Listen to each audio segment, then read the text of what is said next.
Floppy disk. OOP5-KE. Containment Procedure.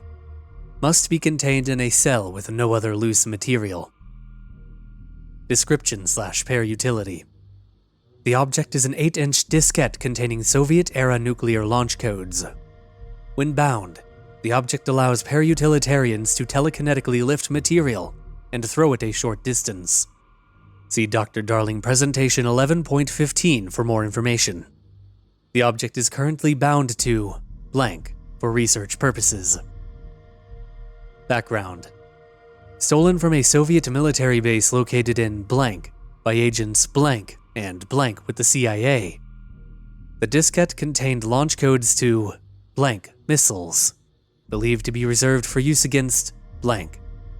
After being returned to America, the diskette began throwing computational hardware to members of the decoding team. An informant in the CIA tipped the bureau off, and it was requisitioned by agents the next day.